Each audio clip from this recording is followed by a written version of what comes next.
solemnly swear. We had a wonderful election, didn't we? 3 to 5 million illegal votes. Well, we're going to find out. I inherited a mess. Repeal and replace. I could hold off the wall, but I want to build the wall. We have to build the wall. Extreme vetting. Destroying horrible regulations. Maybe I wouldn't be here if it wasn't for Twitter. I can't believe I'm saying I'm a politician, but I guess that's what I am now. Donald Trump wants to get along with Russia. Radical Islamic terrorists. I don't like to say what I'm doing. Let's keep them guessing. Hatred and venom. Disaster. Destruction. Nuclear holocaust. The world is in trouble.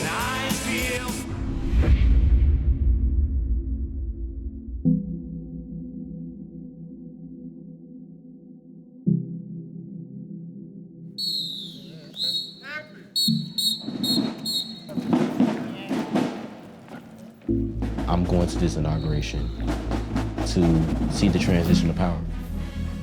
My hope is that he can change his tone and unite a country.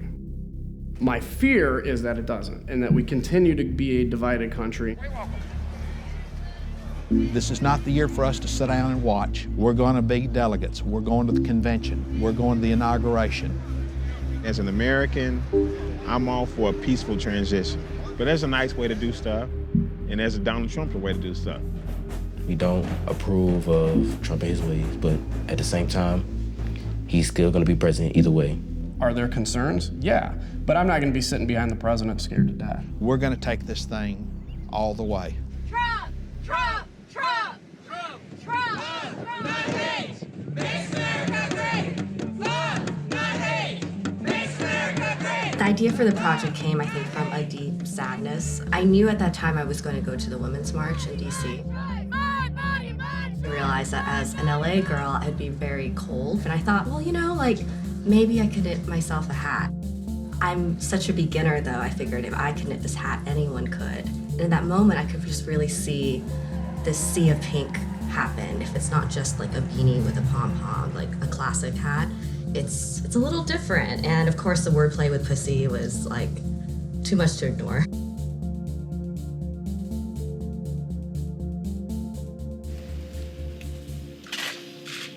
And this is protection of the nation from foreign terrorist entry into the United States. That's big stuff. What does that say? What type of message are we sending to our allies around the world? A number of people with valid visas got on board a plane before the executive order was issued, and when they got off the plane, they were detained. Refugees are welcome here, no hate, no fear. I understand one's been released, but there's still several people that have been detained. All of these people here are just attesting to the fact that what they're doing is not right. This is un-American, it's unconstitutional, it's illegal. We'll do this for as long as it takes. This is our country. I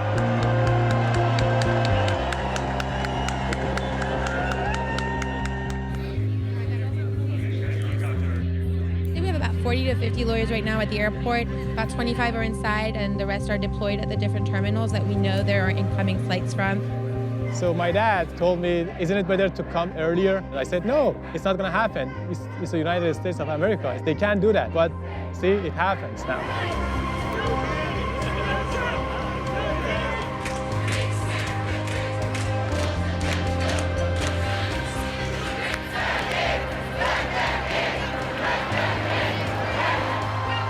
A federal court in Brooklyn granted an emergency stay for some affected by President Trump's executive orders regarding a refugee ban.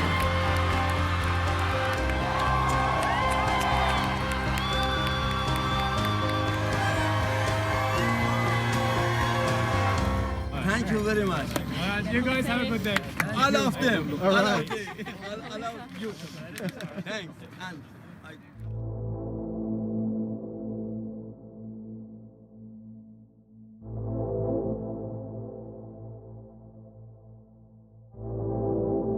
Jobs and millions of dollars lost because 2 power stations are closing down.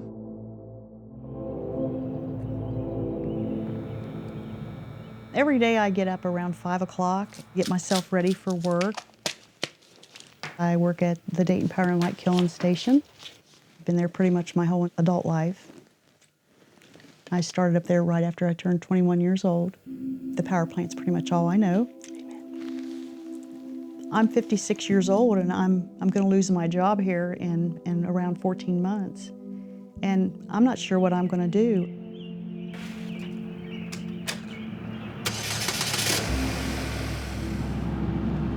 It's just so scary to think about having to go to another job. I mean, whether it's no disrespect to McDonald's, because I'll work at McDonald's if that's what it takes to get health insurance, but I don't know how I'll be with the public after working in such a close setting in a man's world. It's going to be a lot different for me. It's just really sad because I thought the beginning of my life would be here and the end of my work life would be here. I'm too young to really retire. I'm not going to have any health insurance, and I don't have anybody to lean on. It's just me. We were told in November when they announced that the plant was closing that Trump couldn't save us. So I don't believe he can. I believe it's too far gone. I'm Jamie Dimon. I'm the chairman and CEO of JP Morgan Chase, and I was recently named the chairman of the Business Roundtable. I've always deeply believed that collaboration between business, government, civic society is the way to come with the answers and solutions to the problems that this wonderful country has. I've only been chairman for a short period of time, but this new administration, not just the president, but all the folks who work with have been very responsive. Of course, there's some backlash for that I get, including for a little bit from my children, but people get this huge confusion that somehow because you're trying to help your government, you're supporting all of the policies. I don't think anyone supports all the policies, and the good news for you all is that the ones we don't support, we've been pretty vocal about. Having collaboration, working together is the way to fix the ills of the country. I did it for this president, I did it for President Barack Obama, I do it for anyone who's in that office. Our classic Gallup job approval rating is one question. Do you approve or disapprove of the way blank, whoever happens to be president, is handling his job as president of the United States?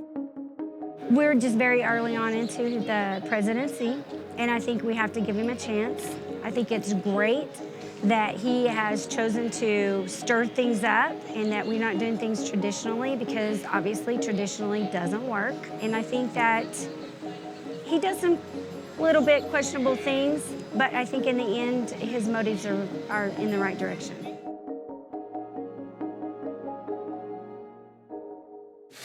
I, Jeff Sessions, do solemnly swear. On February 9th, the president swore in Attorney General Jeff Sessions, then signed 4 executive orders designed to look like he was getting tough on crime. One called for the creation of an anti-drug smuggling task force that already exists. Another created a succession plan if the Attorney General dies, and the 2 people below him also die. Trump likes executive orders. So far, he's issued 29. A few could have a real impact, including the travel ban, despite being blocked in federal court.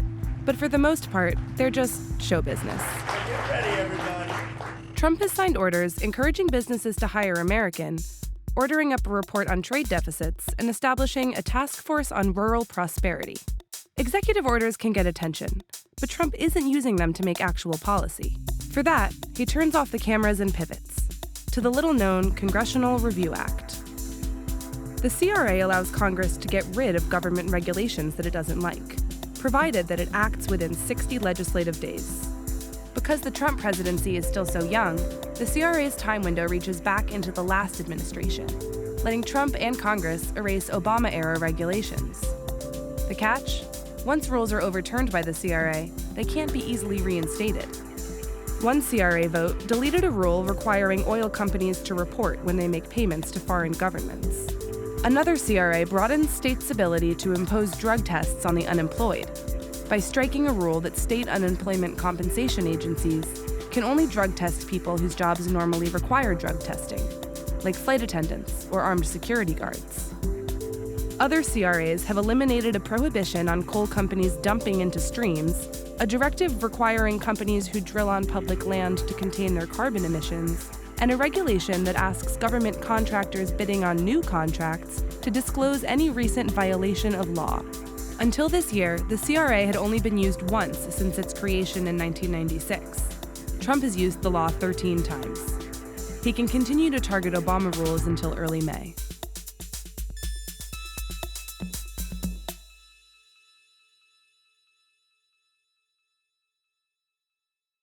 My name's Andy Puzder. I was Donald Trump's first nominee for the position of Secretary of Labor. When I got the phone call, I was at a hotel in Washington, D.C., getting ready for my hearing. The first phone call was a discussion about the fact that the leader didn't think he had the votes. And despite my aspirations and desires and my willingness, I was not going to be the next Secretary of Labor. Well, I was disappointed. I really felt that, somebody who started out scooping ice cream and cutting lawns and painting houses and busting up concrete with a jackhammer, playing in bands, working at a music store, and ended up being a successful CEO of a major company. I really felt that my whole professional career I'd been training for the position of Secretary of Labor. Well, I didn't learn much about government. I learned a lot about politics. I learned that you would, even to the extent that you think that the truth is going to matter more than the narrative that the other side can create, you're probably deceiving yourself.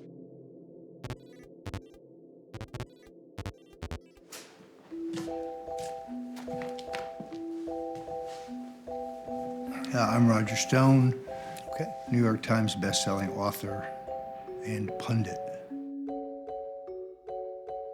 I've been a political activist and a Republican political consultant for almost 40 years. I think I may be under surveillance from the NSA, actually the FBI, at the direction of the NSA, based on this false charge that I have somehow colluded with the Russians to aid the election of Donald Trump. The smoking gun fake news site published the fact that I had a direct message exchange with Guccifer 2.0, the hacker, who we believe it was responsible for the original hack of the DNC document. I'm happy to show you the direct message exchanges between Guccifer 2.0 and myself today. That is the full and total exchange between Guccifer 2.0, who is not a Russian hacker, and me.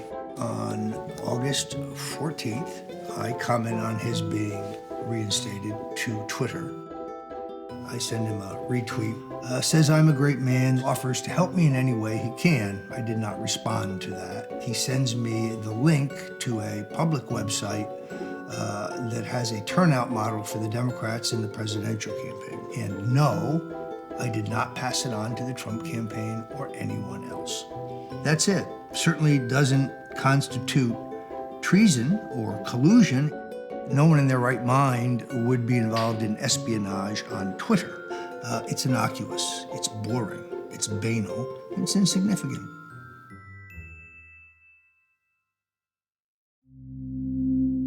Yes, I landed at Houston. It was about 2 p.m. I was interrogated by a young officer, actually. He asked me a lot of things about my parents, about my family. He told me that I wasn't allowed to give a lecture and be paid for this lecture. He said, you will be deported by the next plane. As a whole, I spent about 10 hours in this room for people being checked, so-called vetting. And finally, I was released because it was an intervention of a lawyer from the university. The officer who released me was a more experienced officer than the previous one. And he said to me, the guy who interrogated you was absolutely inexperienced. He didn't know that there was an exception for people giving lectures with a normal tourist visa. What was really disturbing to me, this officer told me, the next time you're coming to the US, you will have your passport, of course, you will have a letter of invitation by a university, but bring with you the excerpt of the US immigration law to show to the officer. So I said, so I have to show a US immigration officer what is the US law. This is absolutely unbelievable. For the longest time under Obama, I felt like the whole country was telling me how to think, how to act, just trying to tell me that everything I thought was wrong. Being pro-life, pro-weed, pro-Jesus, it was all wrong. And he gave America balls. He gave me the authorization to be who I really am.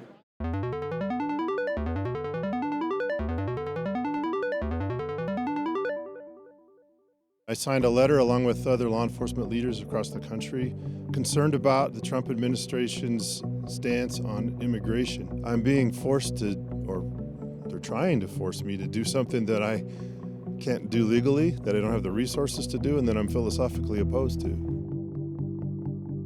I don't know who Carter Page is. I never had a conversation with Carter Page. And the other one, Carter Page, I don't even know. Carter Page, mysterious figure within the Trump orbit who Trump... You're not a Russian agent. Obviously not. It's so false that it's hard to know where to even begin. What was your role in the Trump campaign exactly? I was a member of a committee.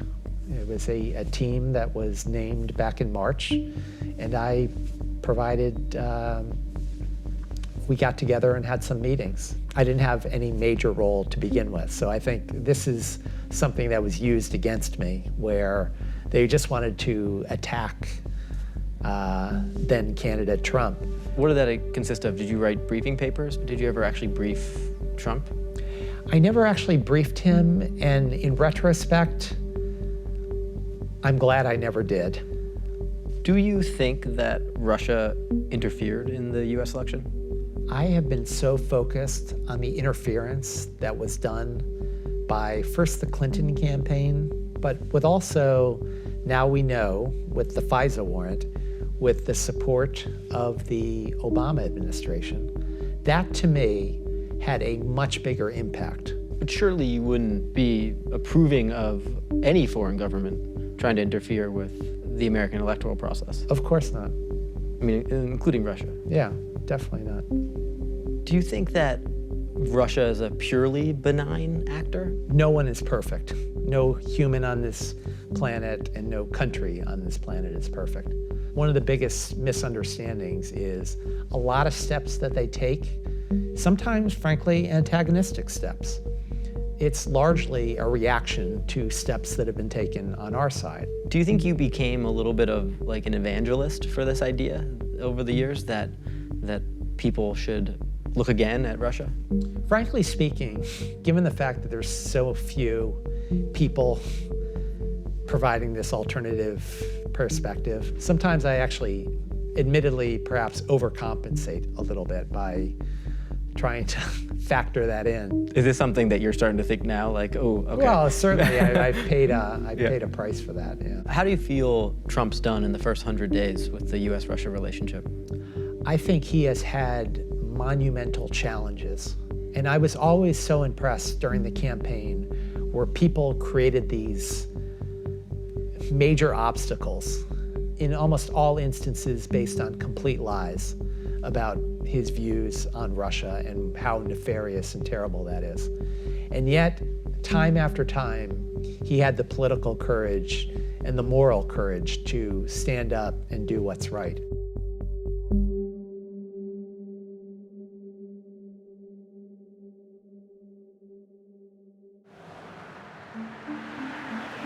Since the beginning of this administration, we've witnessed a 50% increase in people asking for help or assistance. Every day we have attorneys that are here in our offices providing free consultations.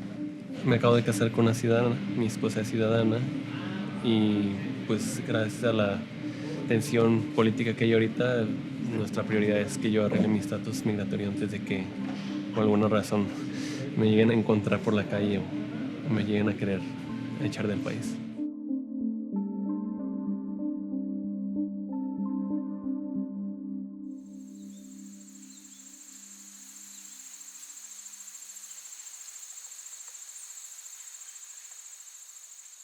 My name is John Dean. I was Richard Nixon's White House counsel when the arrests at the Watergate occurred. I find it pretty amazing that President Trump claims that his predecessor, President Obama, wiretapped him. First of all, the procedures to do that are so difficult today, unlike during Nixon's time, but the fact that Trump would claim that Obama would use official government channels to do it and think that couldn't be resolved almost instantly is absurd, and it has been resolved, and it was an absurd charge. It was, in fact, just a defamation by one president against his predecessor. Nixon and Trump are two very different men with a lot of similarities. Nixon is a little bit more probably sneakier than Trump, where Trump, I think, is going to be right up front about what he's doing. But their mean streaks and their revenge streaks are pretty visible.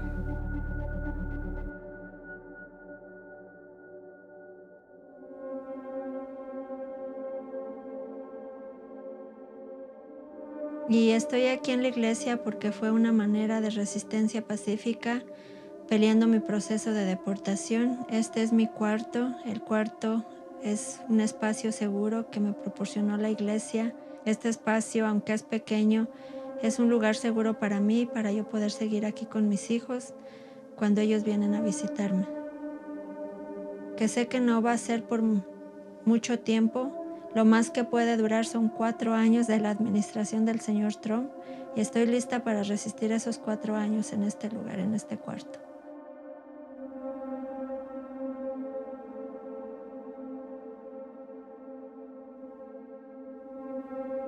Immigration pulled me aside and said, asked me if I could, you ask me a couple of questions. I said, okay, sure. What's your name? And I said, Muhammad Ali Jr. And then they asked me, who gave you your name? I said, my mother and my father, duh. And so they asked me what was my religion. And I was like, I'm a Muslim, but what do that have to do with my travel? In the meantime, they rolled me into another room, and the first thing they asked me was, what is your religion? I just happened to have pictures with me to sign autographs, and so, oh, you're Muhammad Ali's wife. Oh, okay, you're free to go. And I said, well, where's my son? And then after that was up, 4 or 5 minutes ago, they told me I was free to go. We was invited to Washington, to Capitol Hill, to speak about this whole incident. They took me into a room and asked me the questions again. I presented my ID. He said, oh, I gotta call somebody. We was like, who you gotta call? Homeland Security. He said, they're checking something, I don't know. And then they said my ID was not valid. So that's when I presented my passport. But if I didn't have my passport, I wouldn't have got back to Fort Lauderdale. This is total harassment, total discrimination, totally out of line, and totally unacceptable. And totally unconstitutional. Yes. I had been in Florida for a couple of days, and I had got on my plane to come back from Florida at 2 o'clock on that Friday. And when I landed at 5 o'clock, I saw a series of text messages and emails from friends of mine from all across the country asking me things like, are you okay? And is it true? It's not remarkable at all for a new president of another party to ask the United States attorneys and other political appointees to resign. What was completely unprecedented was the idea that 46 of us would be asked to leave by midnight. So for me, effectively, it was 7 hours notice. What saddens me is I think it just reflects a lack of appreciation. And I don't mean in the clap, clap sense, yay, but I mean a lack of fundamental understanding of the profound work that U.S. attorneys do in their communities completely apolitically. But you know what? You're asking me a question, and I'm going to answer it, which is the president. I'm sorry. Please stop shaking your head again. I am Mike McCurry, the former White House press secretary to President Bill Clinton from 1995 to 1998. I think sometimes the press corps doesn't have a lot of sympathy for the role of the press secretary. Senior staff want you sometimes to be out there and, be much more aggressive in dealing with hostile questions from the press corps. I know the pool needs to get to the vans for the signing. Thank you. I'll be back tomorrow. We're going to do 5 days in a row this week, ladies and gentlemen. But at the end of the day, you have to kind of maintain your own credibility and make sure that the press corps sees you as someone who shoots straight. It's actually what the American public needs. ISIS is making a tremendous amount of money because they have certain oil camps, right? They have certain areas of oil that they took away. I would bomb the shit out of them.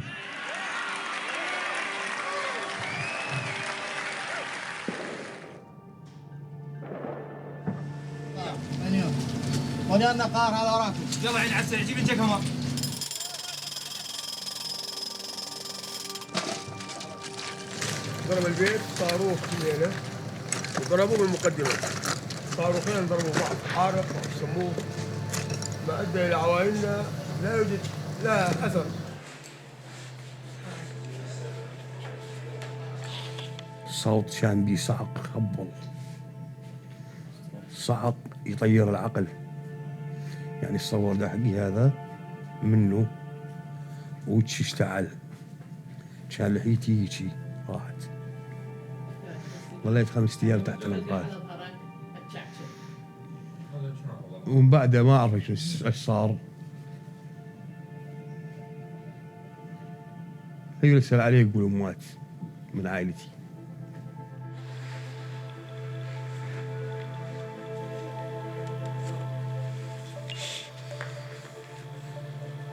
Are you feeling better now? هاي مامي هاي انكسرة. انت واوا. انت واوا دعي. انت بيش ملفوفة انت؟ هاي ملفوفة. ايه ومصلخة ما انت؟ The battle in Western Mosul has been a more complex fight than in the east.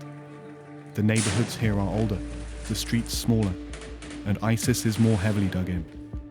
But under the Trump administration, the US-led coalition has increased bombing in Iraq and Syria to an all-time high since Operation Inherent Resolve began. The site of the airstrike has been sealed off to media, and an investigation is ongoing. We tried to get as close as we could, but the area is still an active fight zone. جدا قريب، احنا حاليا يعني جدا قريبين على خط التماس. What's that sound that we hear now? هذا صوت طائرات التحالف الدولي. American? In a Skype interview, the chief American spokesperson in Baghdad told us there had been a loosening of the rules of engagement starting at the beginning of the year. The change was that if we have eyes on the target, with our forces on the ground, the commander who's on the ground with those eyes on target can call in the airstrike without going through a strike cell. The spokesperson insisted they're still doing everything they can to avoid civilian casualties. But this change in policy is part of the investigation into what went wrong. Right now, the details are still sketchy. Even the number of airstrikes that took place isn't clear. So that's your street? هذا الشارع مالنا هو احنا هذا البيت اللي وقعنا قاعدين بيه هذا شوف هذا هو هذا البيت. Miasa Hamdi says an airstrike hit his home the morning after the March 17th attack.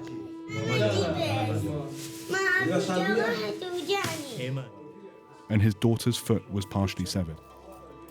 Some people say that this new American president, Donald Trump, is following more aggressive strategy with these types of airstrikes.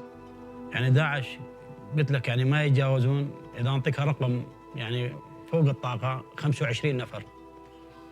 وإذا كانت هي يعني أمريكا الحكومة الأمريكية الجديدة تريد تبرز إنه هي راح تنتصر على الإرهاب فهي انتصرت براسنا.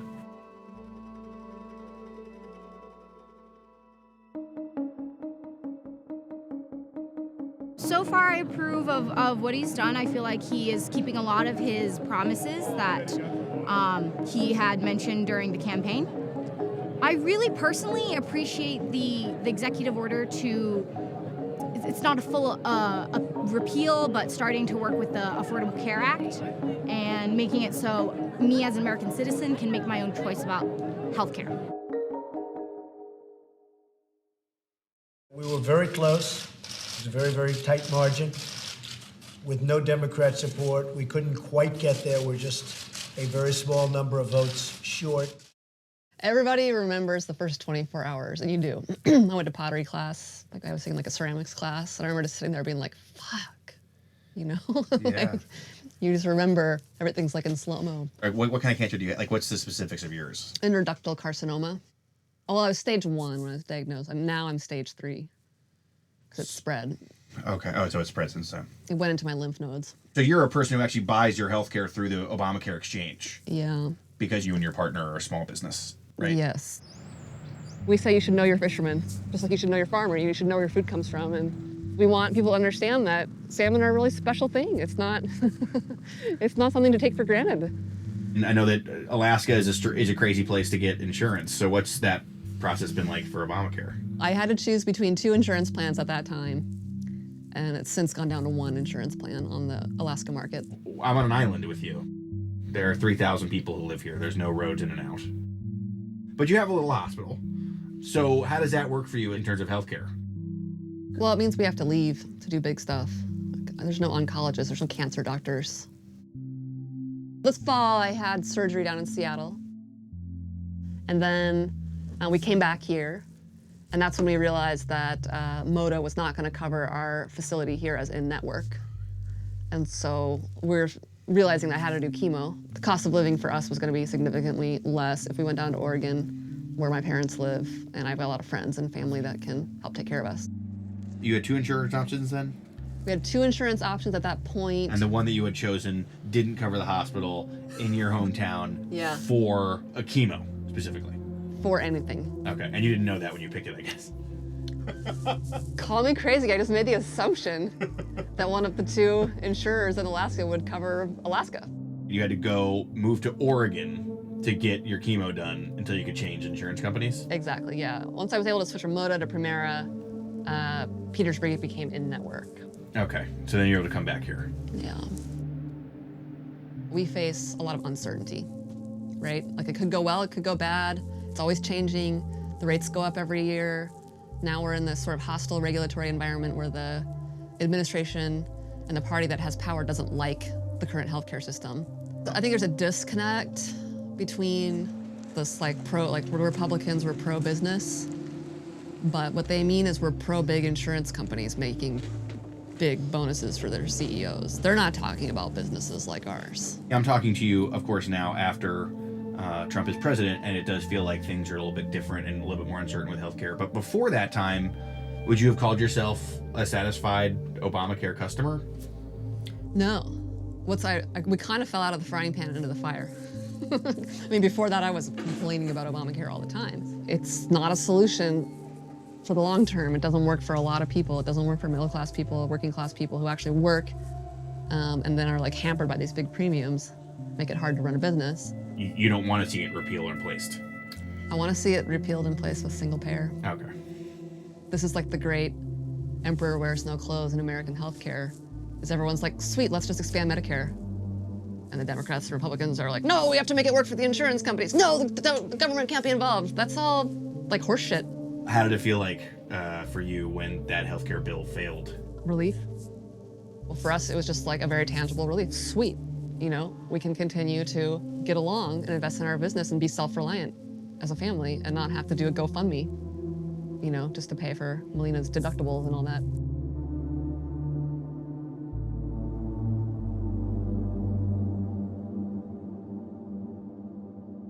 I'm Kyle Beeman. I work at Rexnord Bearings, Indianapolis, Indiana. I'm a quality control inspector. I've been there just short of 10 years. They announced that they were shutting down the facility. They're going to move it to Monterrey, Mexico, and also to McAllen, Texas. The real bad part was when they told us we were going to have to train our counterparts for that job. I'm sorry, you should have had a better contingency plan when you thought that you were going to move this plant just lickety-split to Mexico. I'm not mad at the Mexican people. I'm mad at Rexnord Corporation. If I was to speak to Donald Trump, President of the United States, I would say I'm happy that you were elected. I'm happy that you were able to help Carrier. I wish you could have done more for my company. If you can't help us, help somebody else, because you said you're going to bring jobs back to America, and I'm going to hold you to it.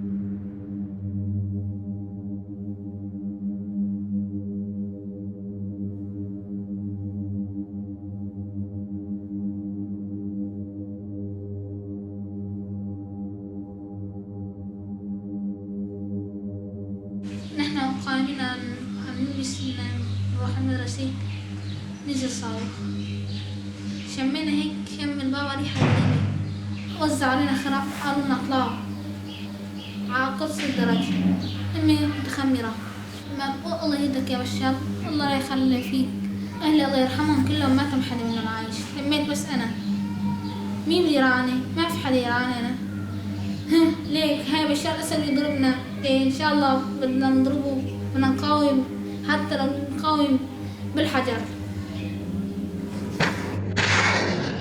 Tonight I ordered a targeted military strike on the airfield in Syria from where the chemical attack was launched.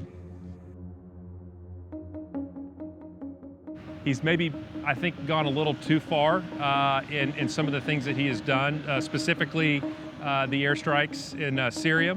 So, I'm kind of on the fence right now with where he's at.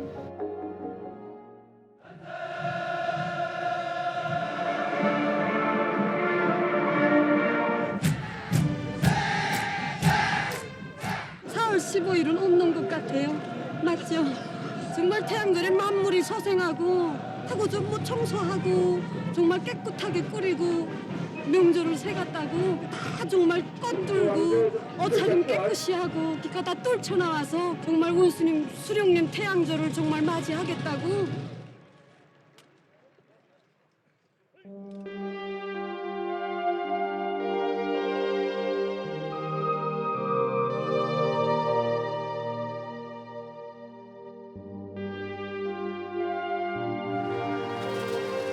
Has this place always looked like this? It's kind of not very full.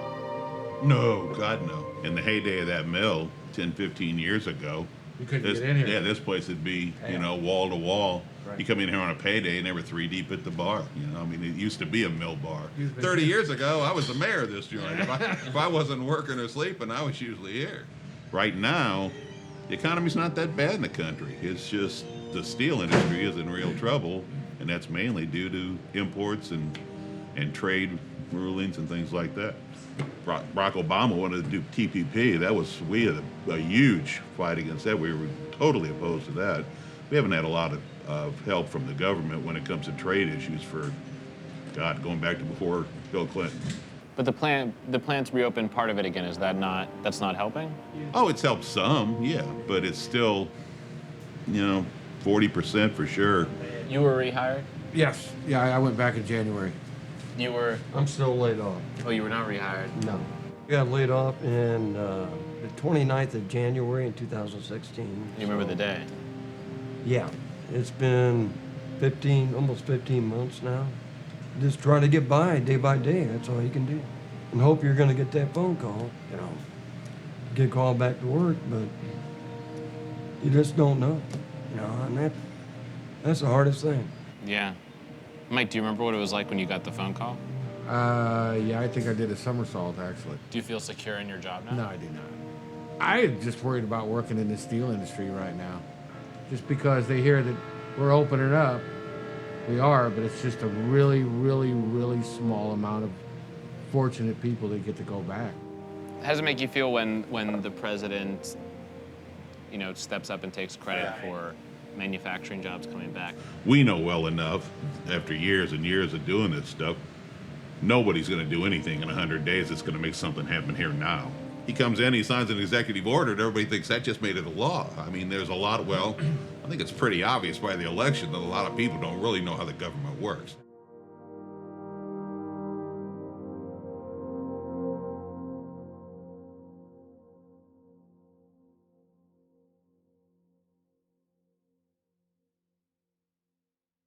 My name is Heather Higginbottom, and I was the Deputy Secretary of State for Management and Resources at the U.S. State Department.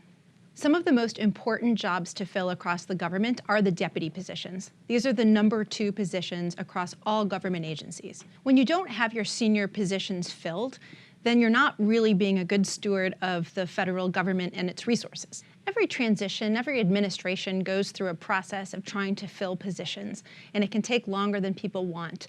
I don't think it's a crisis, but we really need to see movement happening quickly, and we need to see people in these positions empowered to carry the policy agenda forward.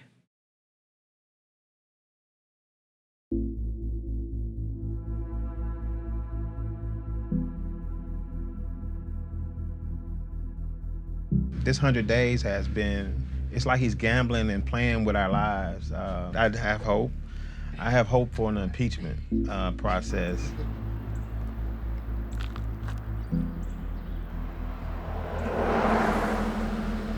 Things are happening so fast. Something happens almost every day. So I've got notes, but I've got 14 items on the pro side, only 1 item on the con side, and that's in pencil because that's healthcare, and healthcare is not settled yet, but we're only 100 days into a 4-year term.